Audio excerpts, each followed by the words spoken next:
Salut Internet.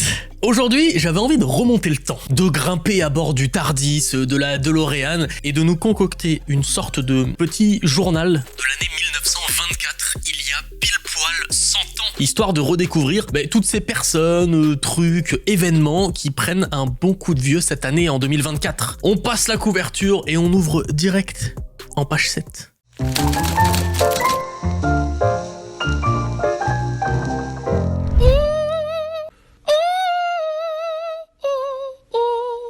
Mesdames et messieurs, les studios Doc7 vous présentent leur documentaire « Les 100 ans de la Metro-Goldwyn-Mayer ». Si ça c'est pas du montage de qualité internet, excusez-moi, non mais voilà, on est des professionnels. Au commencement, il y avait Marcus Lowe, un mania du cinéma qui achète à l'appel en 1924 Metro Pictures, Goldwyn Pictures, Louis B. Mayer Pictures. Il prend tous les blazes là, il fusionne tout ça, un seul logo, Metro Goldwyn Mayers. MGM. Et le célèbre lion que vous voyez, c'est comme le nom, il n'est pas allé chercher bien loin, il a juste recyclé celui de Goldwyn Pictures. Bon, normalement vous connaissez, dès la fin des années 1930, c'est un tabac absolu pour le studio avec la sortie de bangers. Autant on emporte le vent, Magicien d'Oz, et puis plus tard, Singing in the Rain. Mais malheureusement, le succès ne dure qu'un temps et pour cause. Les années 1960-1970, ça rime avec démocratisation du poste de télévision. Coup dur donc pour la MGM qui chute et passe de main en main. Attention, tenez-vous bien, ça aurait pu être une histoire bordélique, vraiment. Le milliardaire Kurt Kerkorian reprend la MGM en 69. Et puis il la refourgue à Ted Turner. 74 jours plus tard, Ted, il refile le studio à Kirk, qui lui-même recède le groupe, cette fois-ci à Giancarlo Paretti, via Pathé et avec le soutien du Crédit Lyonnais. Là, bon, grosse sauce financière, le Crédit Lyonnais récupère malgré lui la MGM, le temps de la refourguer à nouveau à qui ? À Kirk. Il n'arrive pas à s'en débarrasser. Et puis, nouveau joueur en 2004, Sony. Et j'en passe, finalement, le studio atterrit entre les mains d'Amazon en 2021 pour la modique somme de 8,45 milliards de dollars. Malgré ses déboires financiers, le studio a continué de produire des centaines de films, comme les James Bond par exemple, ou encore le célèbre Sherlock Gnomes, un très grand film que j'ai découvert en faisant ces recherches. Ça a l'air absolument incroyable.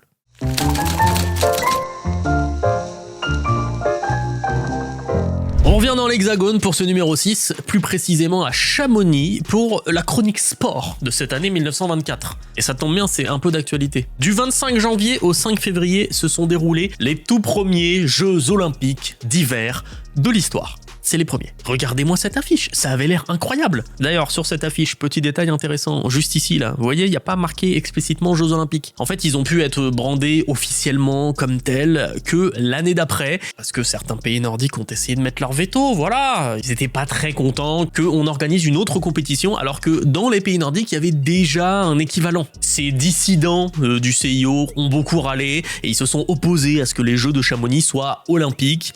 Mais bon, finalement, dès 1925, le CIO leur a dit « Les gars, vous êtes bien gentils, mais on va vraiment appeler ça les Jeux Olympiques. » Et je suis désolé, c'est une dénomination bien méritée quand on sait que les infrastructures étaient pour l'époque les plus grandes du monde. Mais c'est pas la seule péripétie de cette première édition. Un mois avant le début, plus d'1,70 m de neige est tombé, bloquant l'accès à la vallée et aux installations. On est en 1924, les gars. Il a fallu plus de 3 semaines pour dégager tout ça et être prêt pour l'arrivée de 258 athlètes prêts à en découdre. Et justement, au programme, il y a 100 ans, et à peu près la même chose qu'aujourd'hui finalement. Il y avait l'infâme curling, que j'avoue je regarde quand même à chaque édition, parce que j'aime beaucoup trop regarder ce truc, même si je comprends rien. Il y avait du patinage artistique, du patinage de vitesse, du saut à ski, du bobsleigh, du hockey, etc. De ces JO, on retiendra surtout un nom, Klaas Toenbaré, qui a remporté 5 médailles en patinage. Un record qui n'a été égalé puis battu qu'en 1980 par un autre patineur, l'américain Eric Hayden.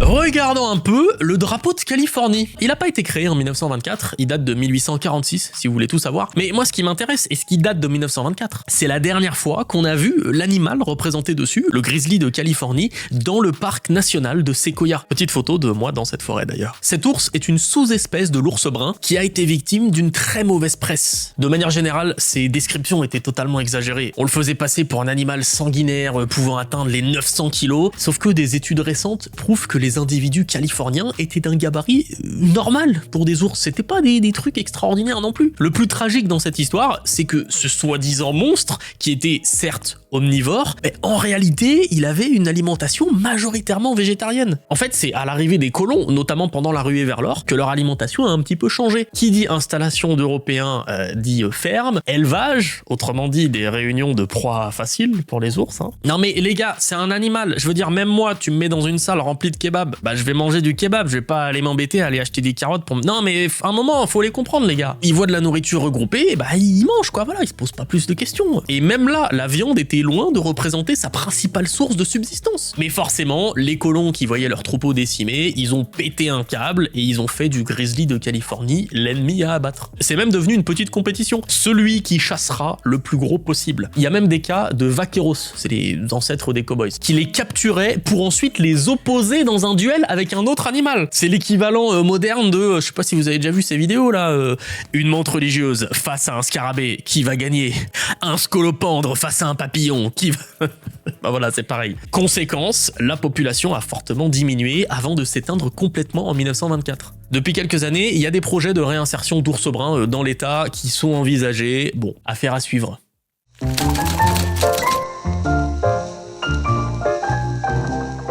Le 21 janvier 1924, Vladimir Ilitch Ulyanov, le fameux Lénine, meurt à 53 ans. C'est une coïncidence qui m'a toujours étonné ça dans l'histoire de l'URSS. Parce que 1953, c'est aussi l'année de la mort de Staline. On nous cache des choses. Officiellement, Lénine a succombé à une athérosclérose sévère, à une hémorragie cérébrale, qui serait la suite de plusieurs hypothèses, on ne sait pas trop, d'un empoisonnement de Staline, d'une simple prédisposition génétique, de ces 2 AVC qu'il a fait, ça a dû aider un petit peu, ou de conséquences de l'attentat mené contre lui en 1918, durant lequel il s'est pris des balles. Voilà, il y a plusieurs raisons possibles. Quoi qu'il en soit, il y a une chose dont on est bien sûr, il est mort. Non mais preuve en est, son cadavre momifié, exposé au public, dans son mausolée rouge, sur la place rouge, devant le Kremlin, qui est pas totalement rouge. Le pauvre Lénine, il avait explicitement demandé à être enterré dans le sol.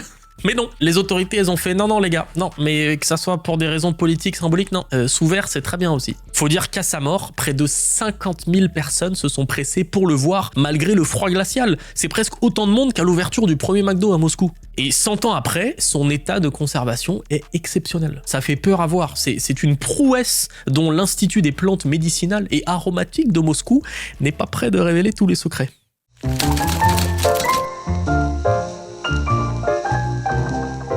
Après la rubrique nécrologie, c'est l'heure du carnet rose. 1924, un petit gars nommé Jimmy Carter est né ici, dans cette petite bourgade qui se nomme Plains et qui se trouve à l'ouest de la Géorgie. Évidemment, je vais pas vous résumer l'entièreté de sa vie, ce serait bien trop long et pas très fun. Retenez juste qu'il est président de 1977 à 1981, mais je vais quand même vous parler d'un moment charnière de son mandat. Les années 79 et 80. À la fois la pire et la meilleure période de sa présidence. La meilleure parce qu'il contribue activement aux accords de Camp David, mettant fin au conflit israélo-égyptien. Et la pire, car c'est celle de la crise des otages de Téhéran. Pour ceux qui connaissent pas, des Américains ont été pris en otage pendant 444 jours à l'ambassade des États-Unis en pleine révolution iranienne. L'affaire a fait un sacré bruit, notamment quand l'opération de sauvetage Eagle Claw échoue en 1980.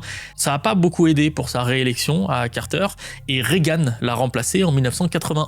À cause de cette crise, beaucoup de ses autres actions sont passées inaperçues et c'est dommage finalement parce que le type a lutté pour la paix et la résolution pacifique de conflits internationaux en fondant notamment le Carter Center. Il a reçu le prix Nobel de la paix en 2002 pour ce travail. Il a aussi beaucoup bossé contre la discrimination raciale, mais bon, ça c'est encore une autre histoire. Dernière info sympa, le 1er octobre 2024, pensez fort à lui. Il devrait fêter ses 100 ans. Je dis devrait parce que le pauvre monsieur était en soins palliatifs aux dernières nouvelles et il se trouve sur le podium de la Death List 2024. Ça existe comme site internet.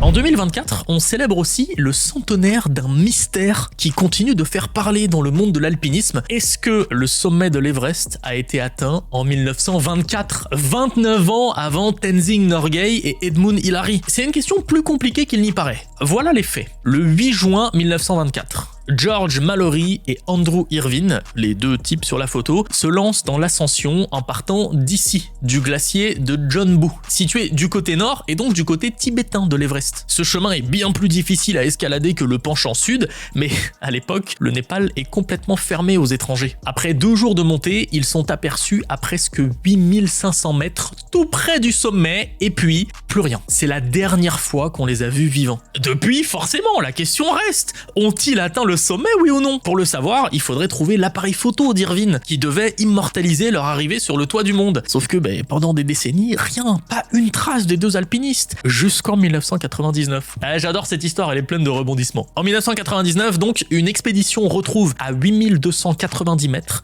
au milieu de la neige, le corps de Mallory. Eureka donc!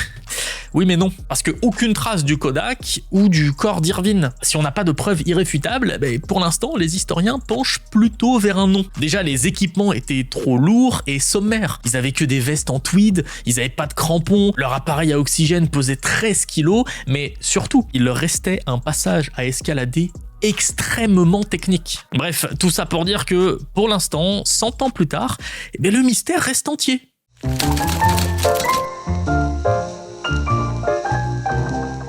Le 30 décembre 1924, un truc énorme secoue le monde scientifique. L'astronome américain Edwin Hubble, qui a donné son nom au célèbre télescope, annonce une découverte incroyable. La nébuleuse spirale d'Andromède est en fait une galaxie. C'est fou, non? Non mais on n'est pas des spécialistes. Je suis d'accord, ça a l'air pas ouf, mais c'est vraiment un truc de malade. À l'époque, ça a permis de prouver quelque chose qui nous paraît évident de nos jours. La Voie lactée, notre galaxie, n'est pas unique dans l'univers. Elle est même noyée au milieu d'une multitude d'autres galaxies. Et Andromède, on la connaît depuis un moment. Elle a été observée pour la première fois en 964 par ce monsieur qui a une Dragon Ball là dans les mains, le très grand astronome perse Abd al-Rahman al-Soufi. Niveau chiffre, elle a entre 1,8 et 3 milliards d'années. Ça fait tourner la tête, mais pas autant que les 13,6 milliards d'années de la Voie lactée. En termes de distance, elle se trouve à seulement 2,5 millions d'années-lumière. Bon, c'est la porte à côté, quoi, pour les astronomes. Et je rigole pas, pour eux, à l'échelle de l'univers, c'est vraiment la porte à côté. Et c'est pour ça qu'ils l'ont baptisée la sœur jumelle de la Voie lactée. Niveau technique, je vais pas rentrer dans les détails de ce qu'ils ont trouvé parce que c'est hyper compliqué, mais en gros, les étoiles dans Andromède bougent de manière désordonnée, contrairement à notre galaxie où elle tourne en disque. Ce bazar est dû à une collision entre 2 galaxies qui ont formé Andromède. Voilà, c'est évidemment les grandes lignes. Le monde de l'astronomie est aussi passionnant que vaste que technique. Renseignez-vous, c'est vraiment dingue. Notre bond dans le passé s'achève ici, messieurs, dames. Il est temps de fermer notre journal. J'ai franchement adoré me replonger dans une année comme ça, surtout pile 100 ans en arrière. C'est assez fou quand on y pense. N'hésitez pas à m'écrire en commentaire pour me dire si ça vous a plu. Et d'ailleurs, si vous voulez voir un petit peu plus de Doc7, il y a du contenu exclusif qui sort régulièrement sur TikTok. On se retrouve là-bas donc. Salut Internet!